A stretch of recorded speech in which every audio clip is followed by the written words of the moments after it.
بسم اللہ الرحمن الرحیم۔ السلام علیکم ورحمۃ اللہ وبرکاتہ۔ امید ہے تمام سامعین بخیر و عافیت ہوں گے۔ آج ہم کتاب شرح عقائد کے سبق نمبر 37 کا تیسرا حصہ یعنی اس کا ایک ضمیمہ ہے، اس کو پڑھیں گے اور 37ویں سبق کو پورا کریں گے۔ قوت کسے کہتے ہیں؟ قوت کا اطلاق کبھی جاندار کی اس صفت پر ہوتا ہے جس کی وجہ سے وہ افعال شاقہ یعنی مشقت طلب کاموں کو سر انجام دیتا ہے۔ اس صفت کے مقابلے میں جو صفت ہوتی ہے یعنی جس کی وجہ سے مشقت والے کام کرنا مشکل ہوتا ہے اور بندہ ان کاموں سے عاجز آ جاتا ہے، اس پر لفظ ضعف کا اطلاق ہوتا ہے۔ اور کبھی قوت کا اطلاق کسی شے کی اس صفت پر ہوتا ہے جو مبدأ فعل و انفعال اور مبدأ تغییر و تغیر ہے۔ یہاں قوت سے یہی معنی مراد ہیں۔ نفس کسے کہتے ہیں؟ فلاسفہ کے نزدیک نفس سے مراد وہ جوہر مجرد عن المادہ ہے جو جسم سے جدا اور باہر ہے، اسی وجہ سے وہ اس کو جوہر مفارق بھی کہتے ہیں۔ البتہ جسم سے باہر رہتے ہوئے جسم کے ساتھ تدبیر و تصرف کا تعلق رکھتا ہے۔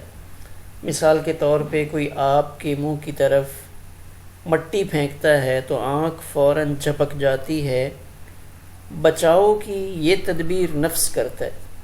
اس طرح سے ایک آدمی کسی معصوم خوبصورت بچے کو جب للچائی ہوئی نظروں سے دیکھتا ہے تو بچہ دودھ پینا چھوڑ دیتا ہے اور مسلسل روتا رہتا ہے، تو دیکھنے والے کے نفس کا تصرف ہوتا ہے یہ، جس کو نظر لگنا کہتے ہیں۔ متکلمین اہل اسلام میں سے بعض حضرات نفس سے انسان کی وہ صفت مراد لیتے ہیں جو غضب اور شہوت کو جامع ہے۔ اہل تصوف پر یہی استعمال غالب ہے، کیونکہ وہ نفس سے وہ قوت مراد لیتے ہیں جو صفات مذمومہ کو سمیٹنے والی ہے۔ اسی بنا پر وہ نفس سے جہاد کرنے کی ترغیب دیتے ہیں۔ حدیث پاک اعدى عدوك نفسك التي بين جنبيك میں بھی نفس سے یہی معنی مراد ہیں۔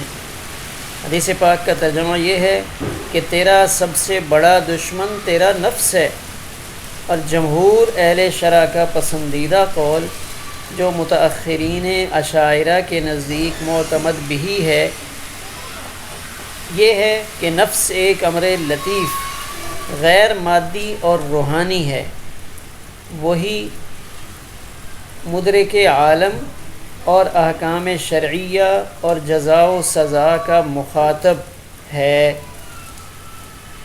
وہی انسان حقیقی ہے۔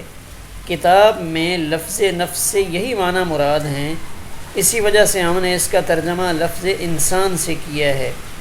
یہ جسم مادی اس کے لیے مرکب اور سواری ہے، یہ حقیقی انسان نہیں۔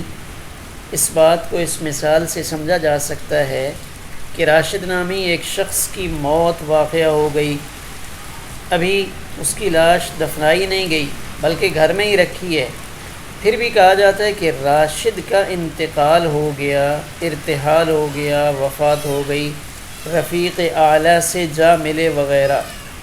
ظاہر ہے کہ اس کا جسم مادی، اس کا تو انتقال و ارتحال ابھی تک نہیں ہوا، وہ تو گھر میں ہی موجود ہے۔ معلوم ہوا کہ راشد یہ جسم مادی نہیں بلکہ اس جسم مادی میں کوئی اور چیز تھی جس کو راشد کہا جاتا تھا۔ پھر یہی نفس جو انسان حقیقی ہے مختلف احوال و اوقات میں مختلف ناموں کے ساتھ موسوم ہوتا ہے۔ اگر امر الہی کے تحت وہ ساکن رہے یعنی اللہ تعالیٰ کی اطاعت کرتا رہے، شہوات سے مسلسل معارضہ اور مقابلہ آرائی کرتے رہنے سے اس کا اضطراب زائل ہو جائے، اور احکامات الہی کی تعمیل میں کسی قسم کی سستی نہ کرے تو یہ نفس مطمئنہ ہے، جس کے بارے میں اللہ تعالیٰ نے فرمایا یا ایتھا النفس المطمئنہ ارجعی الی ربک راضیۃ مرضیہ فادخلی فی عبادی وادخلی جنتی۔ اور اگر امر الہی کے تحت ساکن نہ رہے بلکہ امر الہی کے خلاف شہوت موجود ہونے کی وجہ سے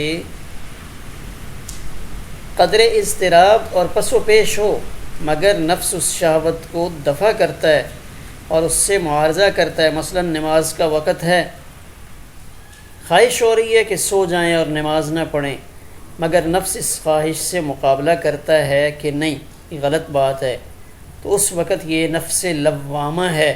یہ بھی محمود ہے کیونکہ باری تعالیٰ نے اپنے بزرگ کلام میں اس کی قسم کھائی ہے، چنانچہ اللہ تعالیٰ کا فرمان ہے لا اقسم بالنفس اللوامہ، اس میں لا زائد ہے اور ظاہر ہے قسم باعظمت اور محمود چیز کی کھائی جاتی ہے۔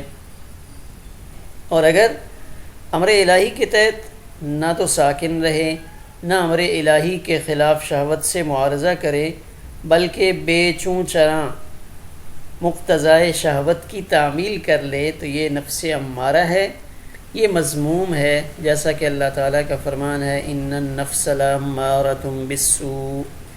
تو یہ نفس سے متعلق کچھ تفصیل تھی، ہمارا سبق اسی پر مکمل ہوا۔